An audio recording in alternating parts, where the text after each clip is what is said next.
if you are in the serverless community and you know that OpenWhisk is one of the first projects to come in from the open source point of view.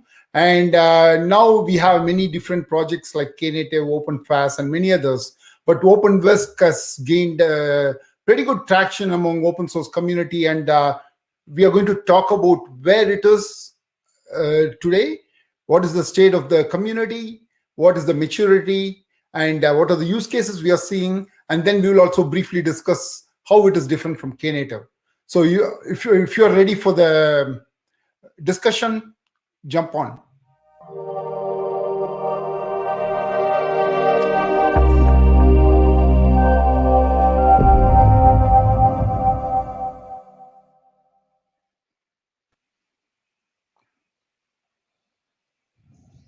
Today we have a great panel from the OpenWhisk community talking about the state of OpenWhisk and how it plays out in the serverless ecosystem. I have with me Michael from Adobe. I have Dave from IBM, Roderick from Nimbella, Bertrand from Adobe, and Brendan from Qualtrics. Welcome to the discussion. And can you briefly talk about, introduce yourself and where you're coming from, and then we'll get into the discussion. All right, let me get started. Hi, I'm Michael Mart. I'm a director of engineering in the Adobe I/O team. My team is building a platform for our customers and partners, particularly enterprise customers and partners, to build applications and extensions on top of the Adobe Cloud platform. And at the core of that platform is Apache OpenWhisk. We've been running that under the name of I/O Runtime for a few years now. I've been involved with the Apache community ever since OpenWhisk moved into the ASF. Roderick? Sure. So I'm Roderick Raba, ex-IBMer, which is where I started the OpenWhisk project. I was part of the founding team. A few years ago, I left IBM to found Nimbella, which is a serverless cloud provider. And we too are using Apache OpenWhisk as part of our cloud offering for serverless functions. We're doing some very interesting things with it in terms of applications, use cases, and looking at serverless in a stateful application domain. Bertrand? I'm Bertrand de la Creta. I'm working as a principal scientist at Adobe on Experience Manager, so content management stuff. So I'm a indirect user of OpenWhisk via our I/O Runtime platform. But I'm here today more from the Apache Software Foundation side. I've been active in the foundation for 20 years now. I'm on the board of directors, and I was involved in the incubation of Apache OpenWhisk. So helping bring OpenWhisk to Apache. Brendan? Yes, I'm Brendan Doyle. I'm a software engineer at Qualtrics, working on serverless infrastructure there. We also use OpenWhisk for various applications and use cases. I'm also more here today as part of the ASF and just as an OpenWhisk enthusiast. I'm fairly new to the open source community side of it and actually contributing to it, but been working with the software for about 2 years now. And Brendan has the distinction of being our latest project committer. Awesome. Dave? Yep. Hey, so I'm in IBM Research. I'm actually in the same group. I started in the same group as Roderick was in when he was in research. I missed the first few years of Apache OpenWhisk and sort of joined it after it had gone to the Apache Foundation and was in incubation there, and did some work around getting it porting OpenWhisk to run on top of Kubernetes, because that's some of the work I've been doing before that was cloud programming models and Kubernetes-based stuff. And so I got involved in the project maybe 3-ish years or so ago, and am involved in it from the open source perspective. I'm pretty active on the Apache side of the project, and just enjoy working with it. But as a sort of an open source activity and as a research activity. Awesome. Let's set some context first. Let's talk about the OpenWhisk community. How big is the community? How active it is? And are you seeing enough contributions coming in, trying to improve the project and take it to the next level? Who wants to take a lead on it? Go ahead. I can do that. So I think the community is over 220 contributors across all of our repositories. The contributions come from a number of organizations. I think when the project started, it was obviously very IBM heavy, and then through the incubation process, Adobe joined in, and for some period, Red Hat as well. But I think a strength of the Apache model is that the project has grown and matured in a way where contributions are coming in from individuals and organizations that are pretty varied. And I think a lot of the recent activity is not from the founding members of the project, really. And it's coming from organizations and companies like Naver, a South Korean engine that's running OpenWhisk on-premise as a service, and internally people like Brendan, developers at different organizations. And so I think that speaks to the strengths of both the Apache model and the project in terms of its maturity. And we're seeing lots of interesting contributions. So two of the most recent contributions are IDE plugins for IntelliJ and VS Code, which again makes it easier to develop applications for OpenWhisk. And that code was donated to the Apache Foundation and the project. Adobe recently had a number of interesting and very useful developer-oriented contributions. And they can speak to that around debugging, application debugging, and the ability to deploy OpenWhisk on-prem. So I think we're seeing a lot of both core development and features in terms of improving the control plane and the scheduling and the container orchestration of the system, but also a higher level of stack, which is I think what makes the project unique, is it's focused on the developer experience with serverless and tools like debugging, IDEs and IDE support. So my view is that the project also just recently crossed 5,000 stars on GitHub, and largely it's been organic. I think we haven't done a good job of sort of being very actively proactive about sort of generating the kind of buzz that other projects have done, and so we've been just quietly going about our business. But the project is mature. I think the community is healthy in terms of contributions. And it's exciting to me to see there's new leaders essentially emerging on the technical fronts and taking the project forward. See, once upon a time, it was very IBM centric. My questions to others is like, you can also jump in, Roderick, if you want to. One, like, is it still IBM centric? That's my first question. Second, like, what is the distribution in terms of like the percentage of vendors versus percentage of end users? I know Adobe is an end user, Qualtrics is an end user, but I would like to understand how is the distribution. I mean, I guess I can start. I mean, so the project initially was very IBM centric. It certainly has not been for the last several years. So lots of the contributions come from other places, from individuals, from other companies. If you sort of look, the IBM activity is actually fairly minimal the last couple of years. IBM has it in production. It's going to continue in production as part of Cloud Functions, but the capabilities that it has, OpenWhisk has currently, are perfectly adequate for what IBM needs it to do.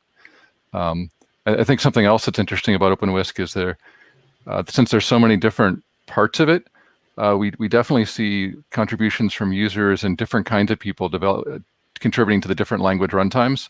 Like you can contribute to, for example, we had a port to .NET from someone who was interested in .NET and did that work to get that runtime up and going, but didn't necessarily have to be an expert on the core system to do that. And so we have people contributing to different parts of the project coming from all over the place. So yeah, Michael, Brendan, or Bertrand, do you want to add to it? Well, I can only echo what I see is that the distribution of contributors is really well spread out. I've been working in different, even Apache environments over the last years of my career, and it's pretty rare to see such a breadth of contributions from individuals and companies. So I think from that point of view, the community is very healthy in my point of view. Right. So what about the governance part? Like I know Apache has a well-established standard governance path out there, unlike some other open source projects outside of Apache.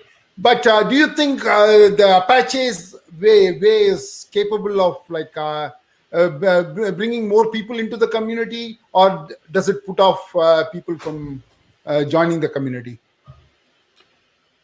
Yeah, go ahead. Can I speak to that? Yeah. So I think the Apache way is a great, once the project is established, is a great place for very, very, very different types of contributors to get active.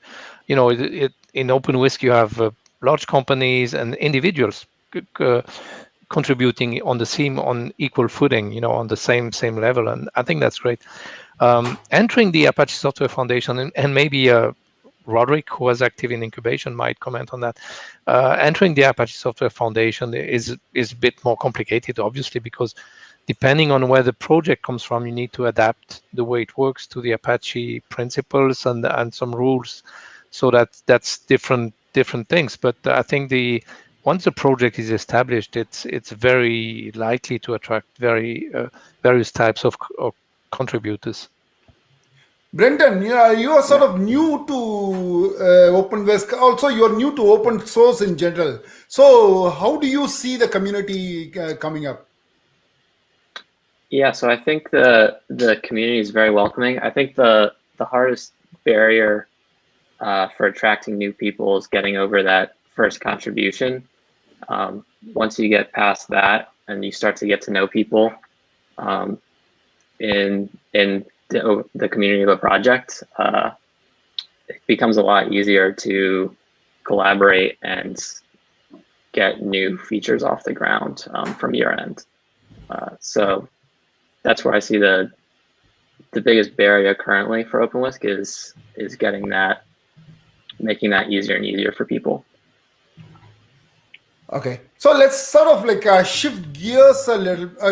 Michael, you can respond to that. Yeah.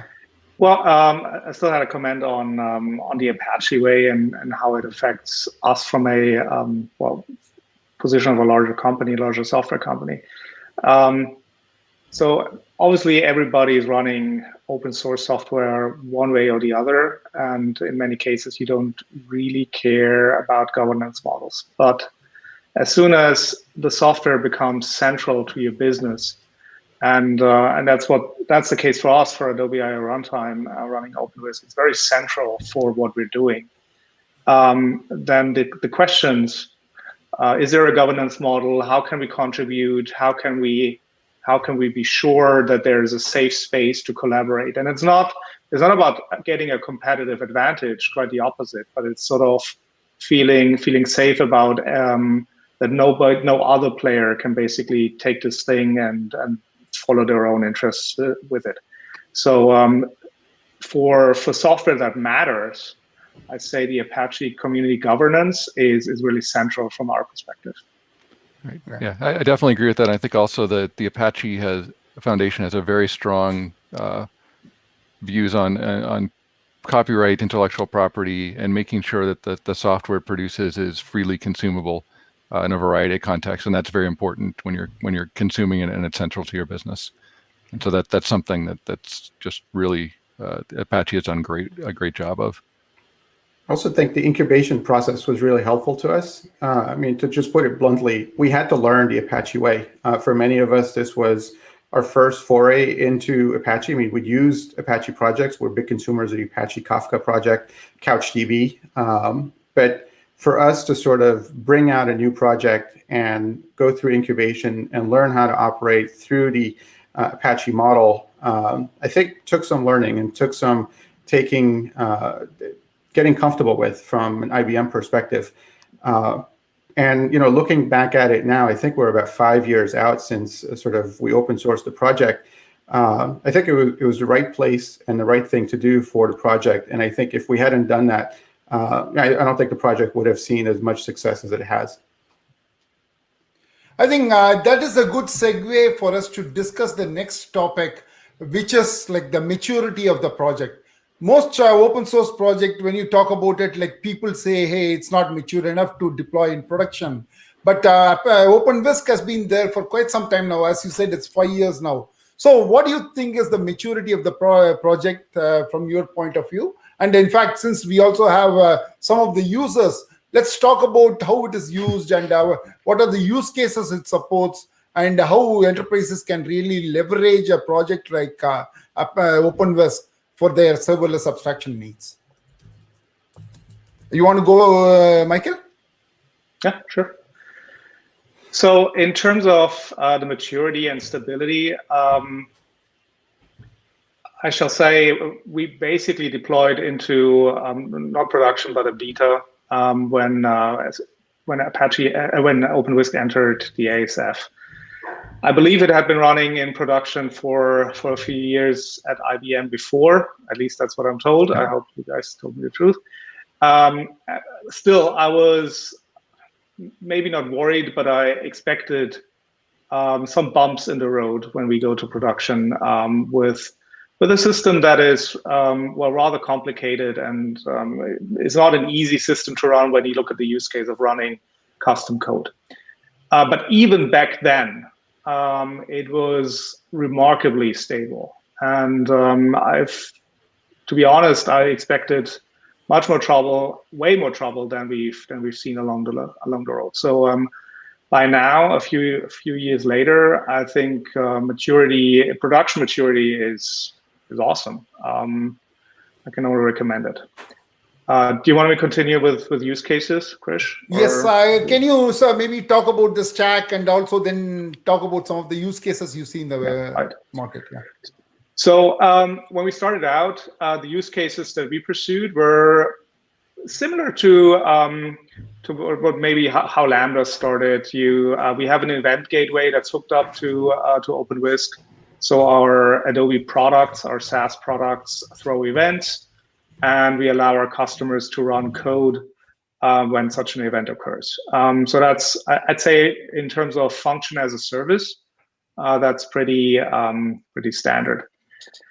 But what happened pretty quickly is that because serverless is so convenient for developers, we attracted internal and external developers who just liked that new way, that new paradigm, and took it to use cases that we didn't anticipate.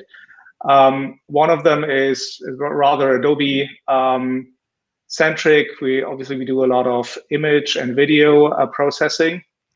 So our users started putting very heavy image Photoshop processing onto OpenWhisk, and in order to sustain that, in order to facilitate that, it was great to have open source software, because then we could sort of tweak OpenWhisk and give the memory and give the processing power for those particular jobs.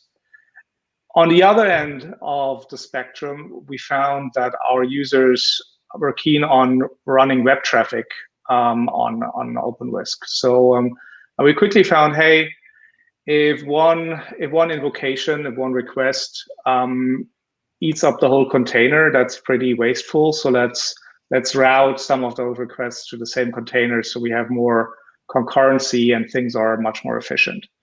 And again, that was easily possible because we had access to the sources and could contribute that to back upstream to the core system. And I'd say both these extreme cases from both ends of the spectrum also visualize why it's so useful to run the software ourselves, because we can really cater to the Adobe specific use cases. That was, I'd say, 2 years ago. And what we found in addition to that is, as I said, once developers get hooked onto the ease and simplicity of using function as a service platforms, they want to build more than just event-driven systems.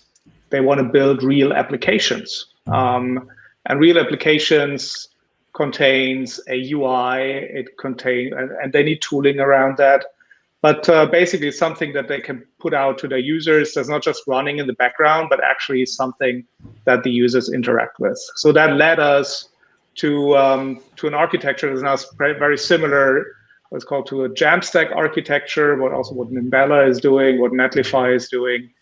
And I think this is really a very important and interesting development in the whole serverless space, that function as a service is the nucleus to a whole new method of application development, where not just the server side is serverless, if you will, but also the delivery of the UIs through an embedded CDN, where state is included, but you don't have to manage a database yourself. It's just there without you having to deal with all the intricacies of setting up MySQL or anything else.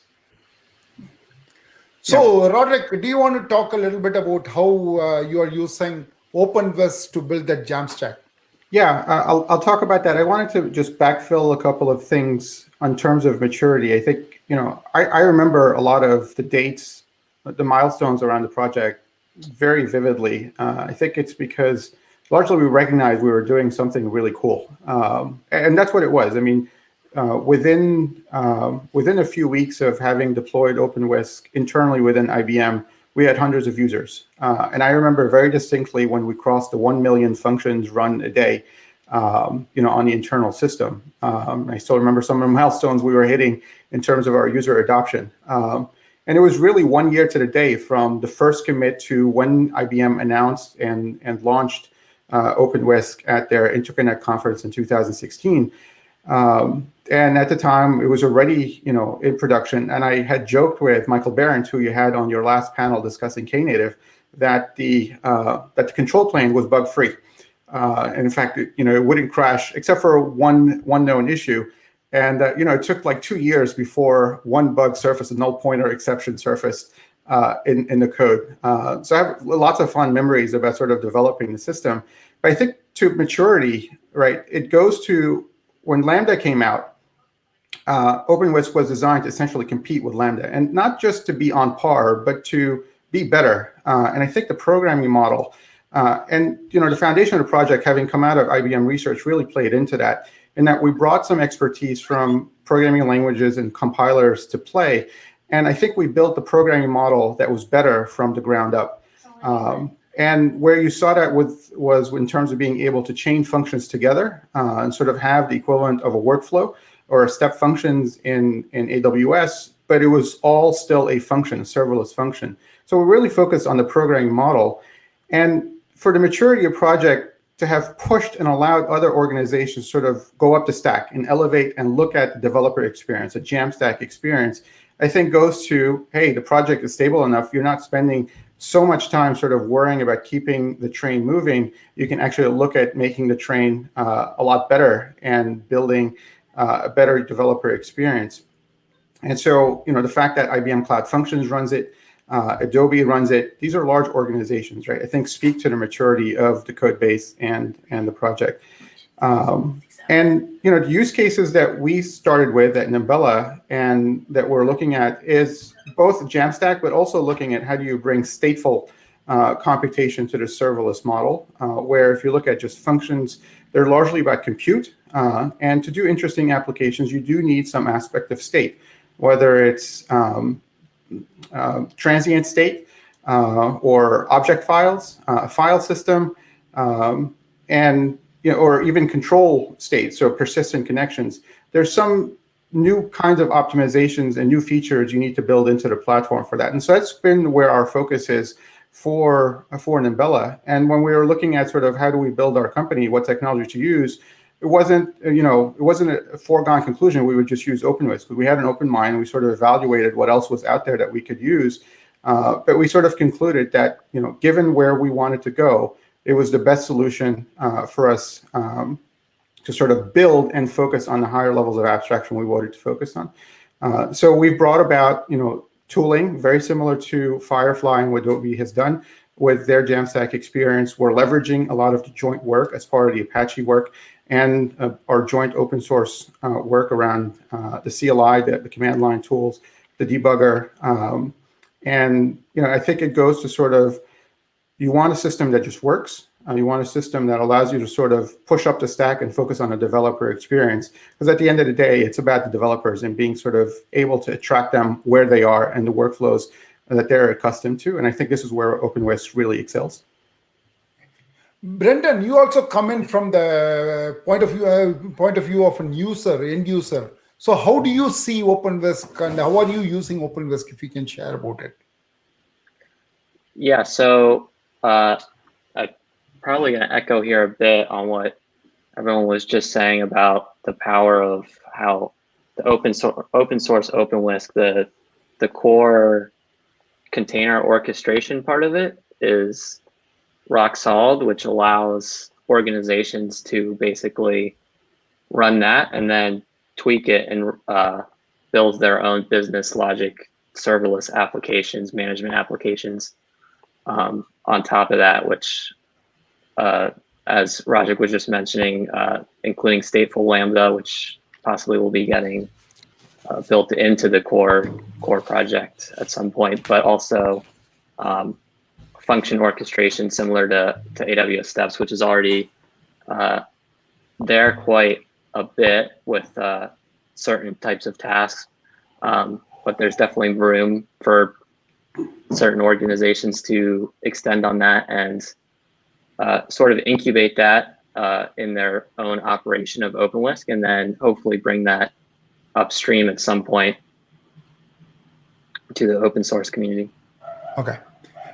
Dave, I want to specifically ask about how IBM is using OpenWhisk. I know like OpenWhisk was the foundation for IBM functions once upon a time. And I've spoken with Michael and a few other people, Carlos and a few others in the team in a podcast already. But where does IBM stand now? Like, is OpenWhisk still the foundation for IBM functions, cloud functions? Yeah, or so maybe are you going Knative way? Well, so we have, we're doing multiple things. So OpenWhisk, Apache OpenWhisk is still the foundation for IBM Cloud Functions, and that'll continue into the indefinite future.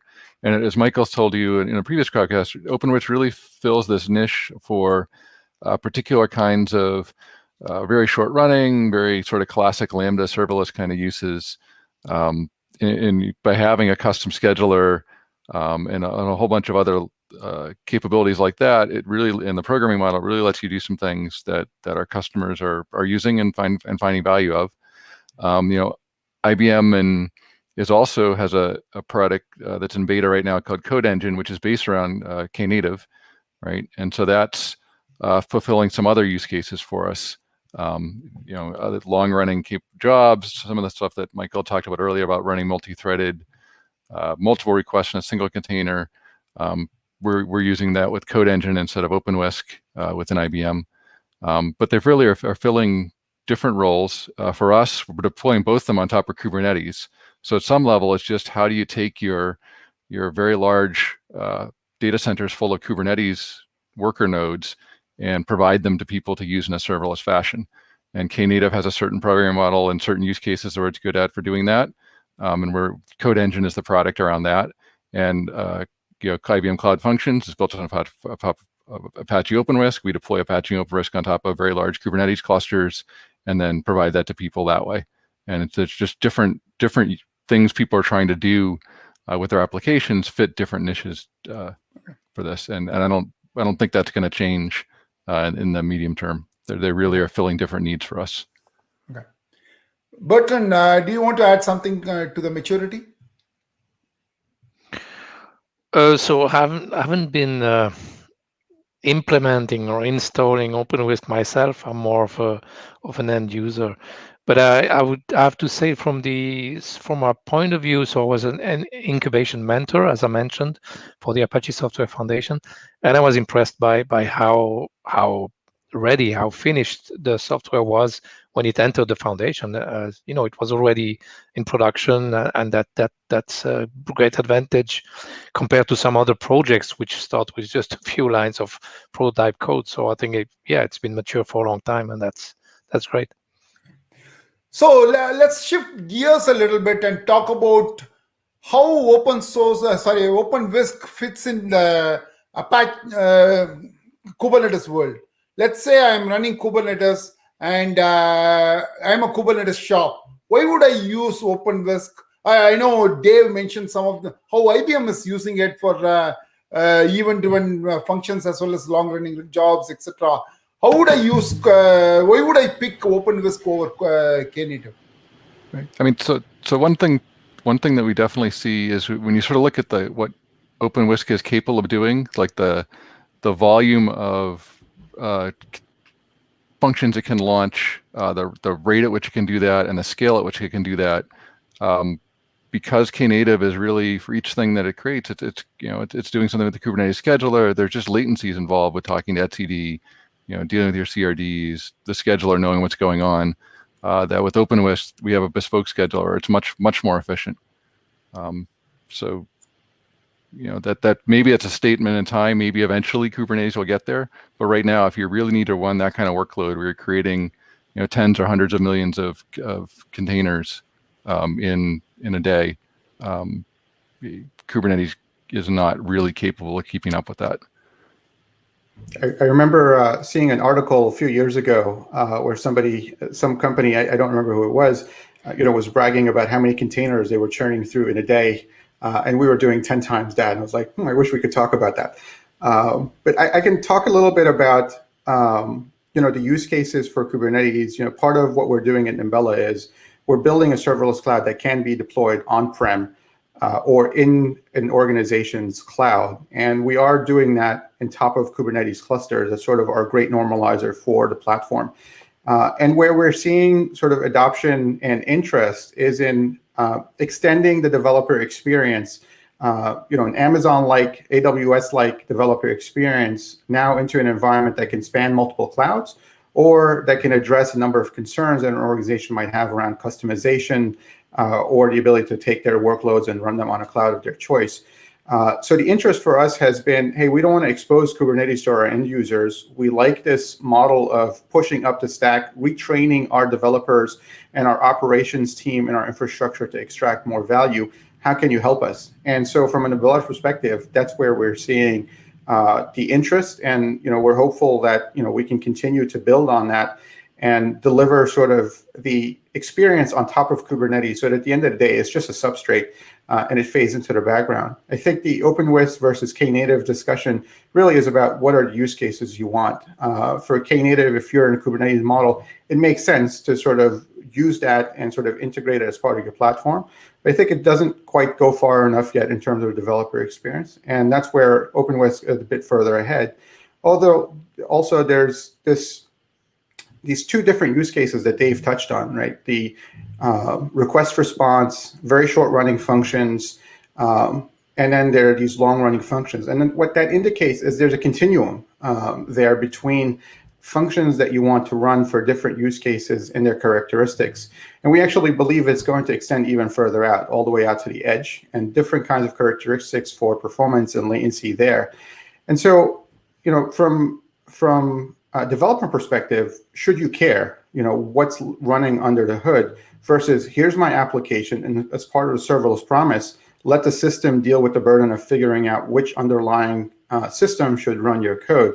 Going into containerless functions, isolates, things of that sort, maybe we can touch on that a bit later, is about sort of making the right choice. And so there is a world where lots of these things can fit together, and there doesn't necessarily have to be one versus the other in this case. Ultimately, from my viewpoint, what's really important is a developer experience, and that's much higher up the stack. And so talking about the low-level container orchestration system from an end-user perspective, it's like, hey, how fast can you run my code? Right, and I think that's the key characteristics, and we're able to deliver that with sort of these on-prem installations, highly tuned to what organizations need, and that's where we're seeing resonance. Yeah.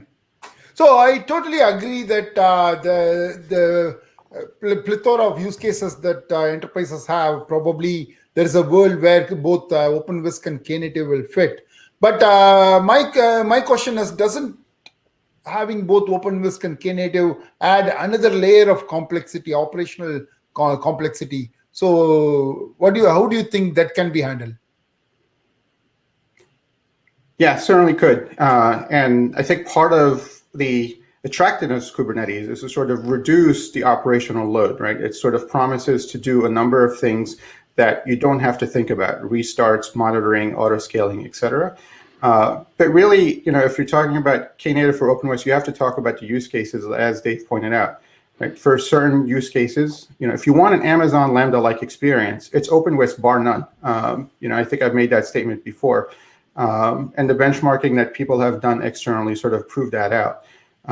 And maybe in the future, Knative and Kubernetes can solve the underlying scheduling problem and resource allocation problem. But if you have those use cases and you have that demand, right, you want to run the platform that's best suited for that. And that's where I think OpenWhisk fits. What makes it easier in terms of operating these platforms is you are relying largely on OpenWhisk. I mean, we have a team, we have a fairly large cluster. It's not as big as IBM's, but it's self-managed. We have a 2-person ops team. It's done through a lot of automation, the maturity of the platform. And that's part of also what's attracting others in terms of these enterprise engagements that we're doing. The attractiveness is, 2-person op team can run that. Okay, great. Now I can free up 10 people from my operations team to do other things. So it is, the more you run in your Kubernetes cluster, sure, there's more for you to worry about. But I think in terms of the packaging, the completeness of the platform does make it easier. Right. That's one thing I wanted to mention is that, if you go back to the beginning, IBM deployed OpenWhisk on a whole pile of VMs. We deploy it on top of Kubernetes now, and that has made it operationally much more effective for us. So it's not like it's mutually exclusive. You're just buying this extra layer of software, but it's not that complicated compared to everything else you're doing.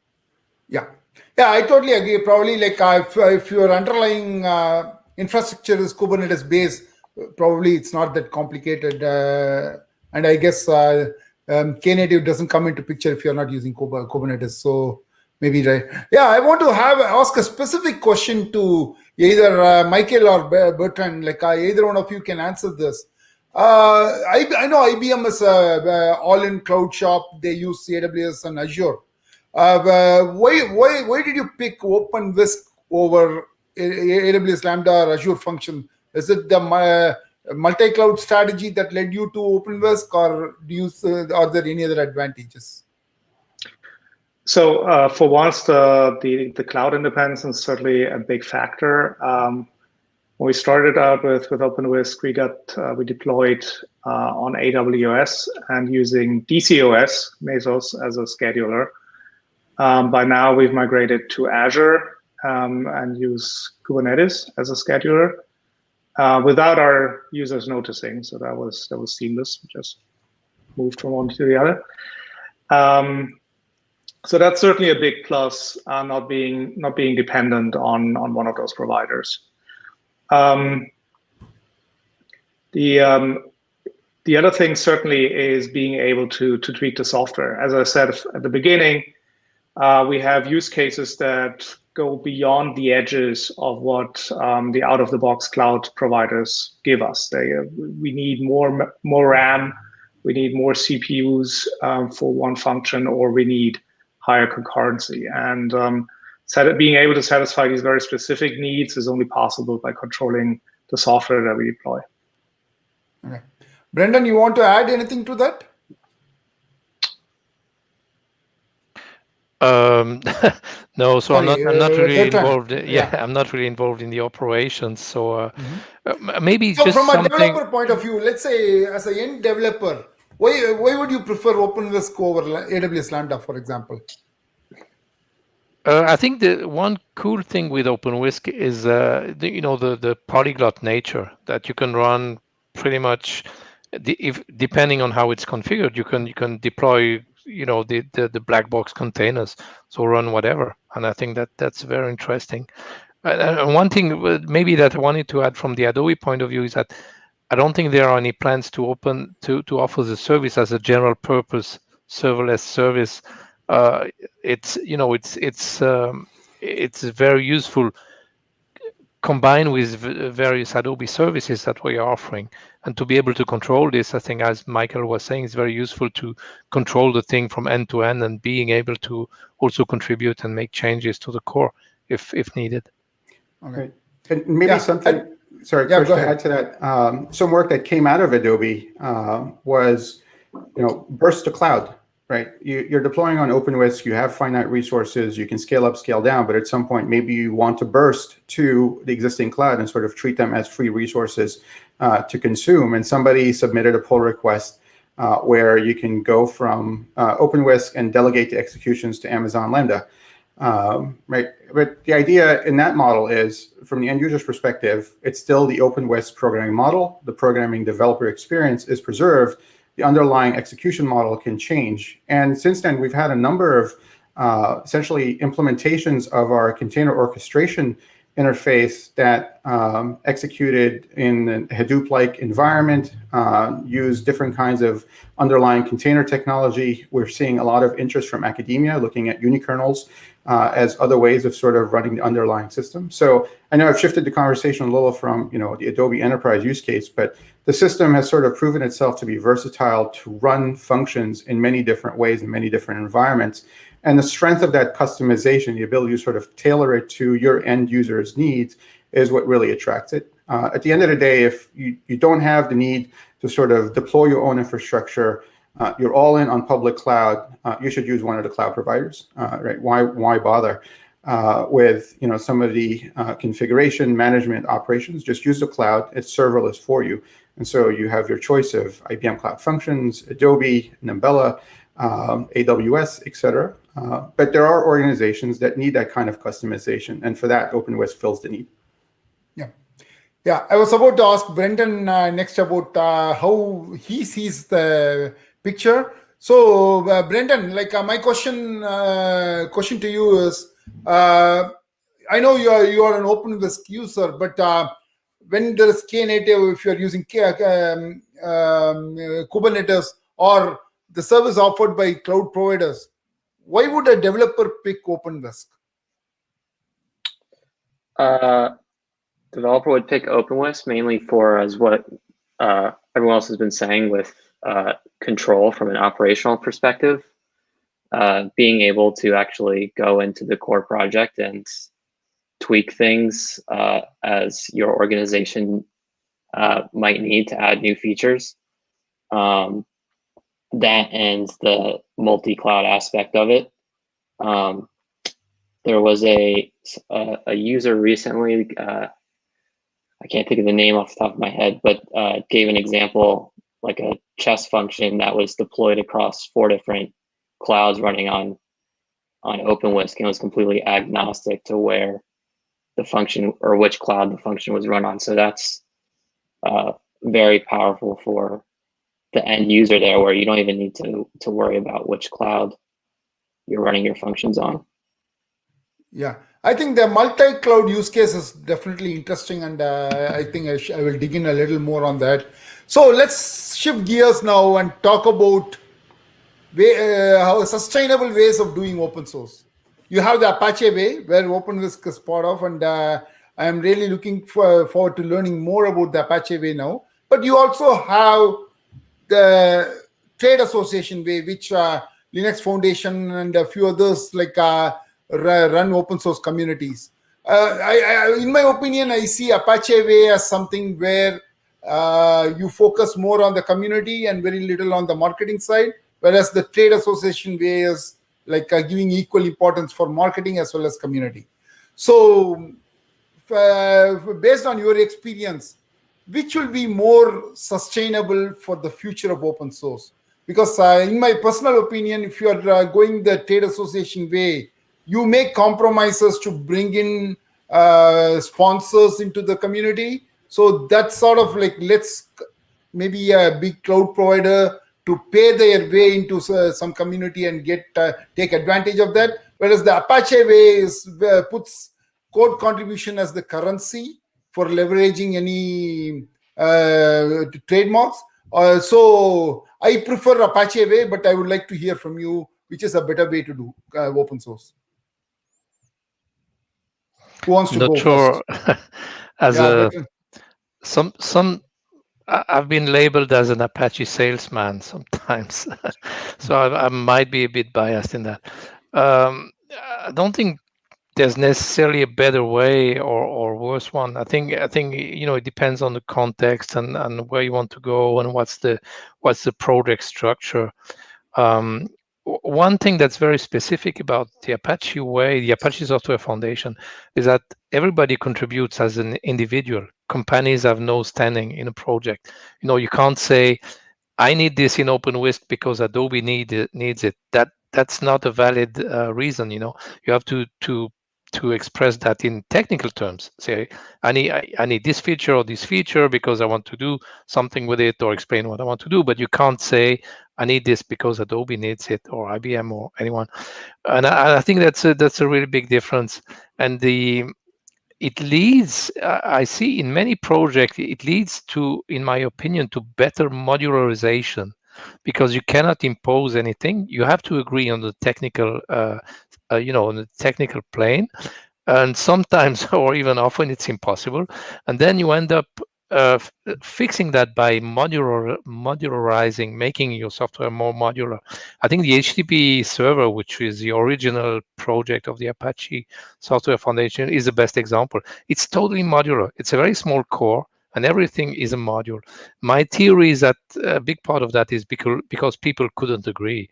And if you have money in the equation, then you could put more money and say, if I can have this feature, I'll give you 10 more millions, and that kind of skews the thing. So I think that's one advantage I see of the Apache model is this focus on the individual and the focus on the pure technical reasons for making decisions. I don't know the other models enough to comment, but that's okay. That's. I think that modularization aspect which you talked about is really interesting. I think Apache way pushing people to make the architecture more modular. Probably, I think that's an interesting way to look at it. I want to ask Dave specifically this question from a individual contributor point of view. Bertrand talked about how Apache way enables that, but as a vendor. I know IBM has been contributing to open source for a long time, so they are comfortable using open source. But as a vendor, does it protect the vendor's interests? I think absolutely. I mean, it's IBM is involved in a large number of Apache projects, and we pay people to work on software projects. It's part of their job, and the open governance model is important to us. So I think I think where you get into trouble with projects is where if the project doesn't have a clear and sustained sort of model towards open governance, a way so that one company can't just control everything, that's where you get problematic. And you've seen that in past efforts where people are working around open source, but one company is definitely in charge, and that makes it very hard to do that. Apache, we've been involved in Apache a long time. We've done Eclipse. We've worked in Java-based projects, lots of things. I think the Apache model is very good because it really sort of puts companies on this. It's about the individuals and what they're doing and the software. And I think one of the things I've grown to appreciate about the Apache project is also has a very I think mature view on software life cycles. Projects go through ebbs and flows. It's okay for projects to die down. They might come back up again. And it's really, I think they have a good model for a sustainable open source project and go on for a very long time as the individual contributors leave and get replaced by other people. And then it just sort of goes on. Roderick, as a startup, how do you see Apache way compared to, let's say, a trade association way, where you will get more marketing support, which is not available in Apache? Right. As a startup, I love more marketing support. But I think in terms of, and I've thought about this and sort of wonder, CNCF in some ways seems like, hey, this is where the cool kids hang out. What's happening in ASF? But I think as I've grown more, as I've grown to sort of understand and appreciate the Apache model, especially with what happened with Istio and Knative and the brouhaha around that recently, I came to appreciate some of the things we went through and learned through the incubation process and learning in the Apache way. The fact that, as Dave noted, IBM for a large part, dropped off in contributions, but the project is still going. It still has maintainers and has active contributions, in some ways bears out that, the individual and sort of the individual interests of various organizations aren't controlled by one company. And it wasn't always true. When we first started a project, we were a little bit protective. Do we accept this pull request? It's not really in line with what we want to do. And there was really great value in going through that incubation. And when Bertrand talked about modularization, that sort of hadn't clicked for me until he said it, but it's true. We did modularize parts of the system, and new contributions added new interfaces, and that allowed organizations and new use cases to sort of develop around these interfaces and implement them in ways that suited them, and allowed the core project to sort of continue forward. I think it helped in sort of consolidating the core pieces of the project. So in that way, sort of the technical side and sort of doing things in the Apache way, everything is written down, asynchronous communication by default, growing a community and making sure you're nurturing new committers and always on the lookout for new contributions like Brendan, I think was really valuable. It was a growing experience for me, for myself personally, because I hadn't been part of that, as an open source project, I don't want to say leader, but some aspect of that, and very valuable in retrospect. I think it was the right choice, and I'm glad that Adobe and IBM partnered to sort of bring this project out to the ASF. Brendan, as an individual contributor, who is relatively new, how do you see Apache Way? I think it's great overall. Basically, this is my first open source project that I've contributed to, so I also only know the Apache way at the moment. But code of conduct, all of that, warm, acting appropriately with one another, being nice, all of that aspect of it is great. Also, as everyone said with the modularization aspect, I think that's been very important for my use of the project and our use at Qualtrics with being able to tweak things and implement things and still go back and contribute things to the core aspect of the project. So I totally agree where it's very important to have the individual. There's no organizational driving force that sort of has any control over the project. That's really important to the health of it. Awesome. So before we sort of wind up this panel, Michael, can you talk about what is the future of OpenWhisk and where do you see it going? How do you see the community expanding? And you can even talk about the future of serverless in general. Yeah, sure. So I think as we've shown or talked about, I think in many ways OpenWhisk has been leading the way in terms of serverless innovation. Roderick mentioned academia that worked with it. Many experiments going on. And if I myself look at where serverless compute is going, and with serverless I mean basically function as a service. What I'm most inspired by is the work on V8 isolates and WebAssembly, because that's a fundamental shift in the sense that it changes the security boundaries from a Docker container to the isolate itself or within the WebAssembly virtual machine. So you got an order of magnitude or many orders of magnitude more density in how you can run untrusted code. So that's very inspiring, and we're working on that, and I assume some other OpenWhisk contributors are also looking into that. And I think that's one part of the future I see for serverless or function as a service in general, and also where I would like OpenWhisk like to see it going. Okay.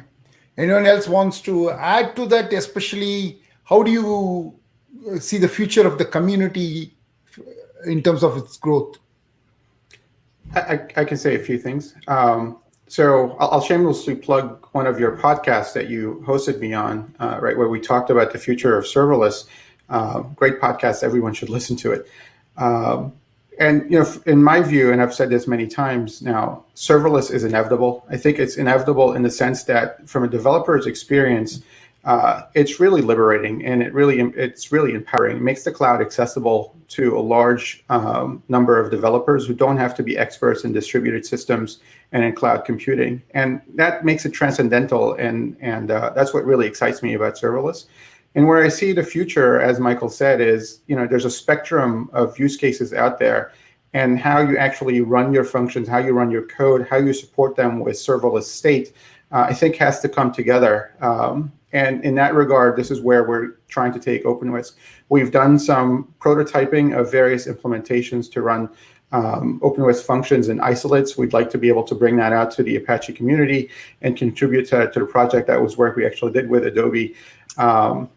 We've been looking at unikernels as well, and we're working with a partner that, again, might be interested in contributing that to the Apache project. We're bringing out some new features that sort of look at the Jamstack applications, so that if you are interested in running OpenWhisk, even as an indie developer for Jamstack, you can do that.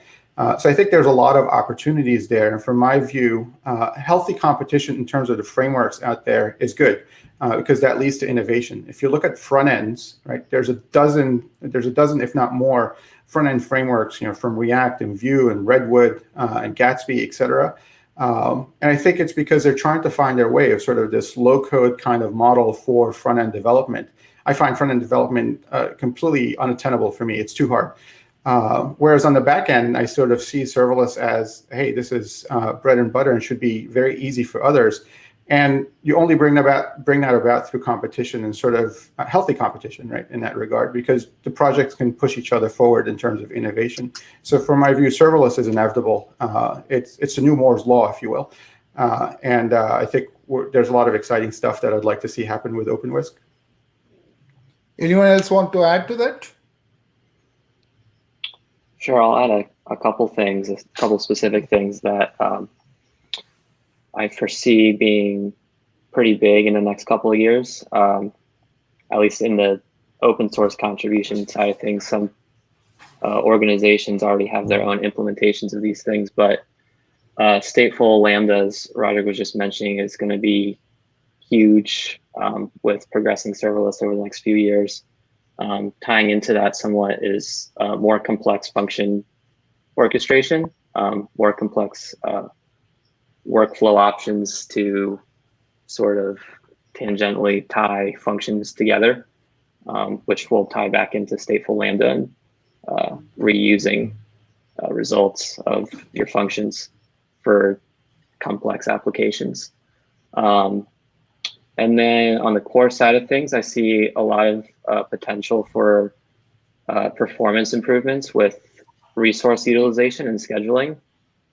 Naver is working on sort of remodel, or they already have, and they're working on setting that to the upstream, the actually scheduling algorithm side of things for scheduling the container use, which is shifting the architecture from a push-based model to a pull-based model, which should significantly improve container reuse and resource utilization. So I see that, and then potentially predictive workloads and things along those lines with improving the container orchestration core aspect of the project. Awesome. I think it was a great discussion, and I really see OpenWhisk sort of like getting a lot more traction in the industry. I've been talking to some of my enterprise customers. They see OpenWhisk in the multi-cloud use case, as well as like in terms of empowering their developers to have a standardized interface to deploy their applications. So OpenWhisk has a great future, and probably sometime in the future we can come back and discuss more about where OpenWhisk stands, probably a year or two from now. Thank you. Awesome. Thank you, Krish. Thank you very much.